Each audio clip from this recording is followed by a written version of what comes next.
Hello. So, if you haven't already guessed, I'm off on a Bronte adventure. I'm very excited. So, I'm on the train heading to Edinburgh. So, I'm going to follow in the footsteps of Charlotte Bronte when she went to Edinburgh in the summer of 1850 with a publisher. So, come with me today as we have a look at some of the amazing sights that are in the city of Edinburgh.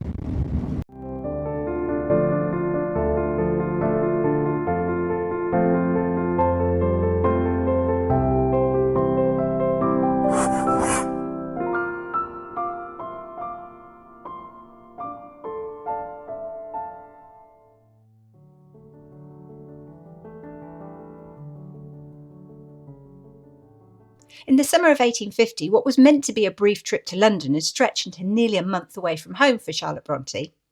Writing to her close friend Ellen Nussey, she admitted that this time had far exceeded her expectations.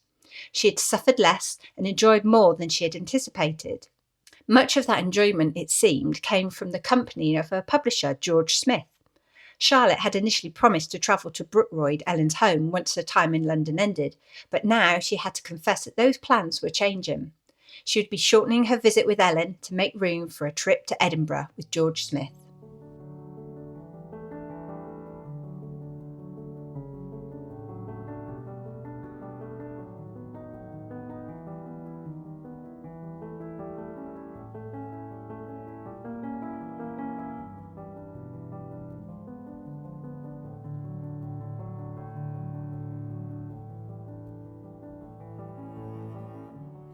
Charlotte knew that such an arrangement might shock Ellen. After all, it was highly unconventional, even improper, for an unmarried woman to travel in the company of a single young man, no matter how respectable.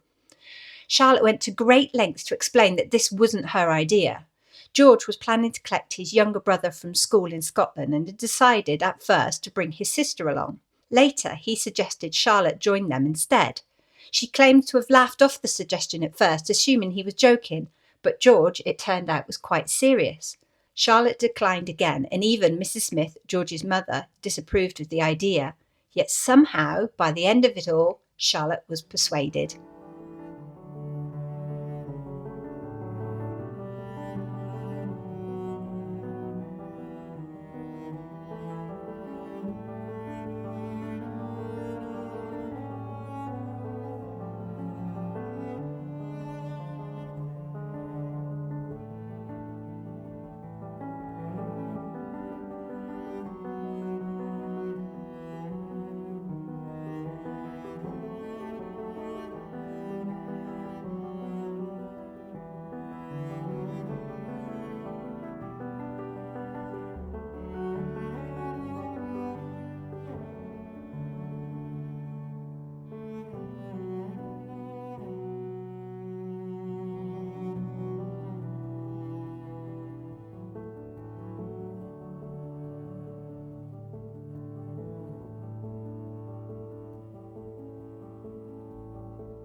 Mrs. Smith, once a reassuring presence during Charlotte's London visits, now seemed to have turned her watchful eye on the growing closeness between her eldest son and the famous author.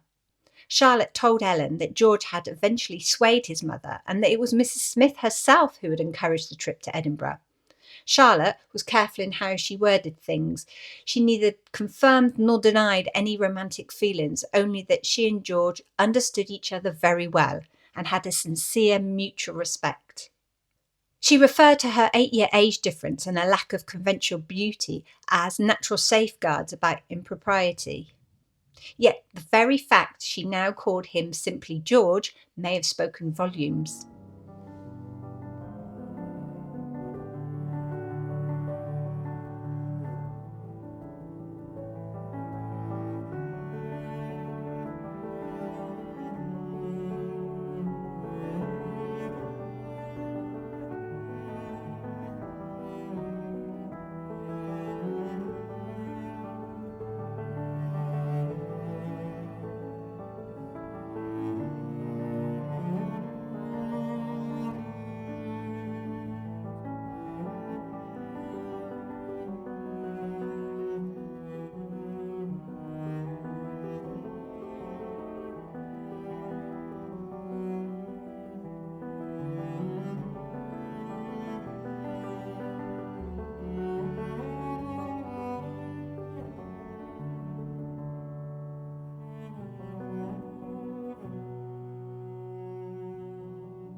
Morning. So it's just about 6:30, something like that in the morning, and I've left my husband sleeping in the hotel, and I thought I would take you out and show you some of the sights of Edinburgh whilst it was quiet, not so many tourists around, because filming with loads of people is really tricky, and I'm still not confident enough to do it when there's so many people around. So I thought, let's get up, let's get on. It's a bit chilly, it's a bit cloudy this morning, but let's go and have a look at some of the sights that Charlotte would have seen during her time here in Edinburgh. Obviously, it's busier and louder than it was when she was here, and of course, traffic, lots of traffic.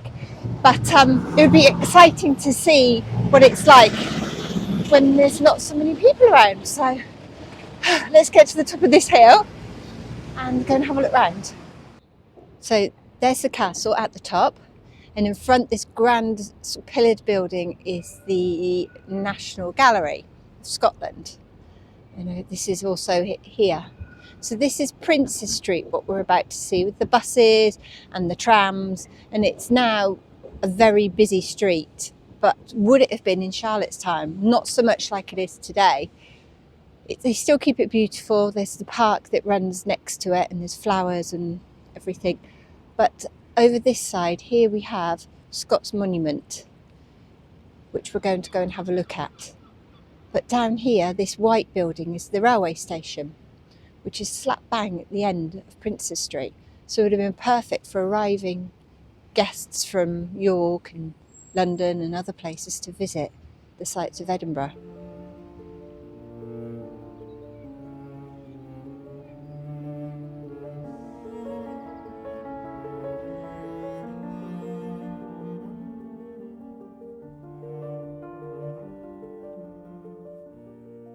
It's clear that there was more than just professional admiration between them. George often praised Charlotte's intelligence and striking eyes. In their letters, a playful tone had developed, hiding any deeper feelings behind teasing and wit. And Charlotte, for her part, was likely touched and perhaps even quite thrilled by this attention of one of the most eligible bachelor in London's literary world.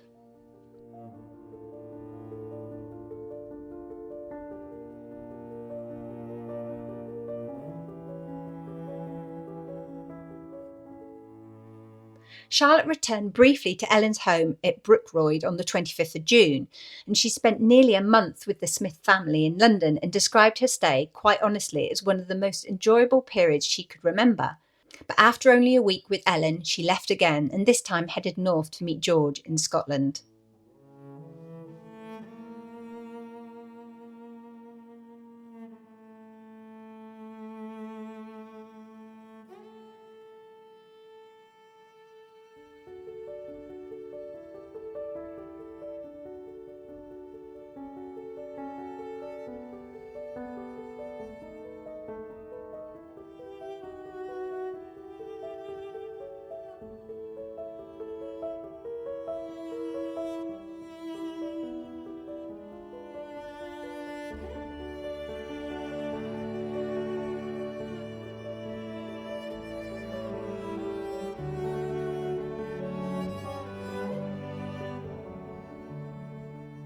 So the whole time I've been here in Edinburgh, every time I come to the castle, it is packed.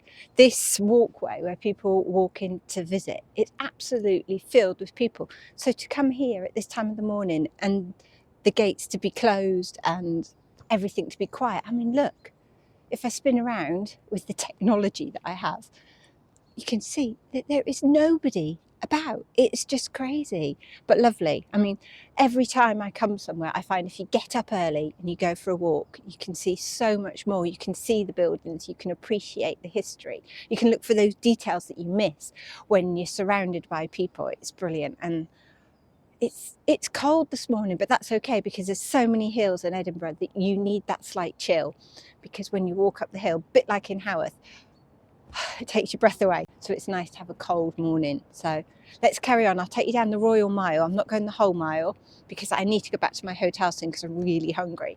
But we'll go down a bit and I'll show you some of the older buildings. I better go, there's a van coming. Why is it I'm always finding pets when I come out on my adventures? Hello, kitty cat. Hi. Hi. What a cutie. Are you a cutie?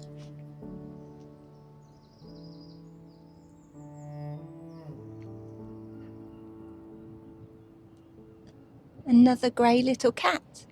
It was like when I went to see Mary Taylor's grave. I came across a grey little kitty cat, and here's one now. You're following me about, cats. You're happy, aren't you? You're happy? You've got the castle behind me, and then there is a mile from the castle down the street in front of me to what would have been the royal residence. So that's why they call it the Royal Mile. I'm going to only walk part of it, and then I'm going to go over the bridge and let's go and see Scott's monument, because we definitely know that Charlotte went to see that.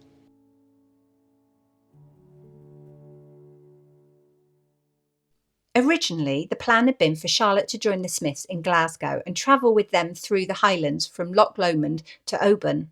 But after what must have been considerable pressure from Ellen, Charlotte agreed to scale back the trip. She would spend just 2 days with them in Edinburgh, a city more refined and perhaps less likely to invite scandal.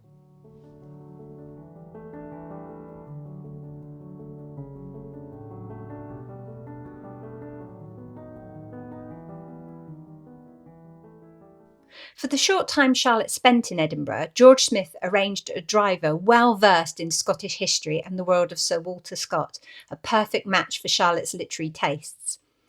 The visit became something of a pilgrimage. They explored Scott's home at Aberford, where both signed the Visitors' Book on the 5th of July 1850, and the romantic ruins of Melrose Abbey, the imposing Scots monument in Edinburgh, Arthur's Seat, and the city's historical landmarks. These weren't just sightseeing stops, they were places infused with the imagination and inspiration of her youth.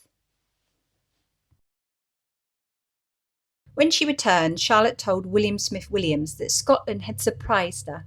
She always liked the idea of it, but found that the reality suppressed her imagination. Some of the hours she spent there, she said, were amongst the happiest she'd ever known.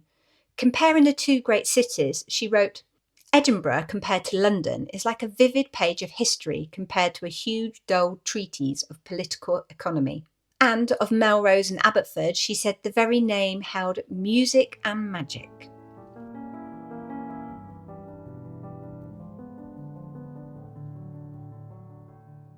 So this is Princes Street. It's thought this is where Charlotte stayed when she came here in 1850. It was number 53 and it was called the Royal Hotel. Well, we have the Royal British Hotel over there in the background. We know it's number 53 and we know that we are around about number 40 at the moment because it says so just there. So the chances are her hotel was just a bit further up there, but there's no sign of it now. It would have once been the most prestige place to have stayed. It was very posh and obviously it was right in the middle of town. And just up here is Scott's Monument, so it was perfect for sightseeing. So I'm here at Scott's Monument and we know this was built about 1840 to 1846 and we know Charlotte came at 1850, so there is a very, very high possibility that she would have seen this. So much so that we know there's a diary entry that she hired a man with a carriage to take around, and it ended up turning into sort of like this homage to Scott, because he, obviously being Scottish, was very proud of his history. And obviously this would have been right by her hotel, so she would have seen it. It's such an impressive building. It is humongous. I mean, I can't even describe how big. Even the steps are just come up to my knee. It's ridiculous. And of course, if you head up here, you can see the man himself sat almost in a throne overlooking the whole of Princes Street, watching the world go by. You'd expect this for a king or a queen. But, you know, Scott has played a huge part in Scottish history. So it is no surprise that they built this impressive monument to remember him by. It just blows my mind.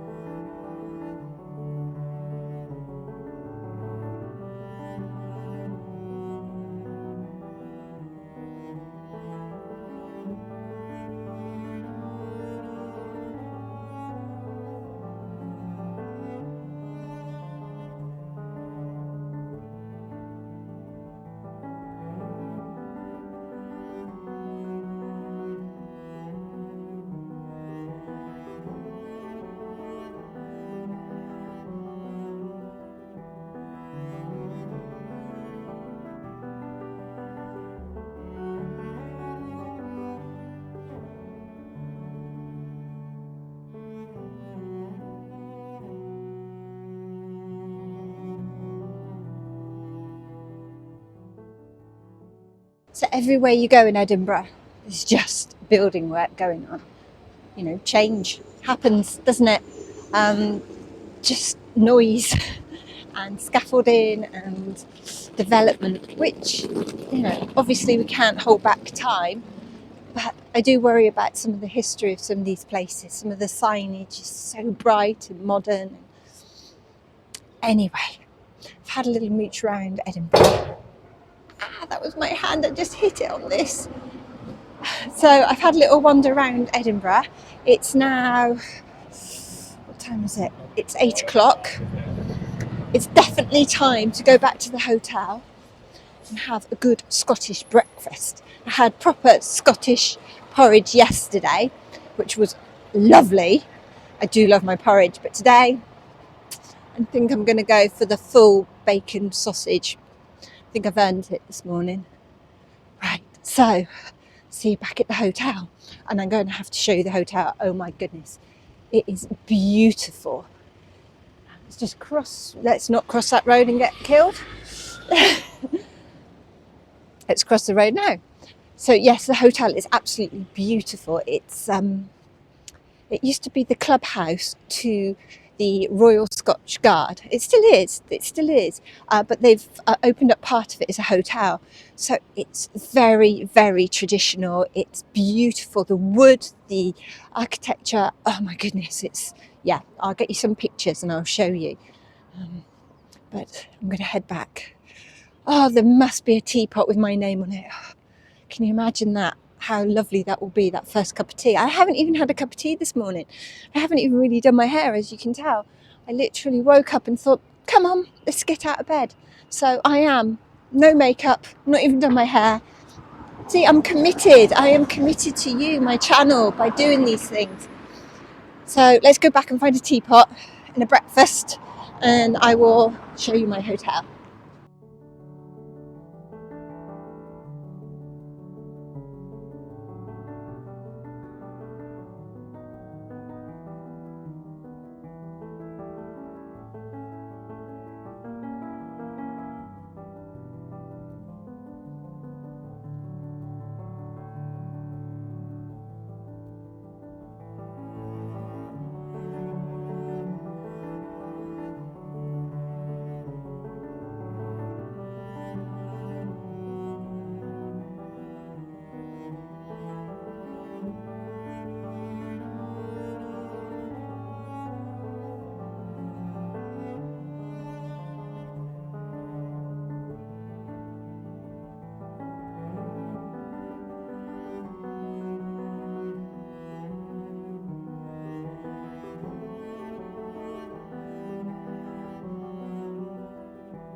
Edinburgh Books on Westport is a definite stop-off point if you're in Edinburgh. It was packed to the rafters, and the man that worked there was so nice. He showed me all his Bronte books. And yes, I might have come away with 1 or 2 books to bring home. Not much fun on the train, but oh, they are beautiful.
Thank you for joining me around Edinburgh today. I hope you enjoyed seeing the sights Charlotte would have seen all those years ago.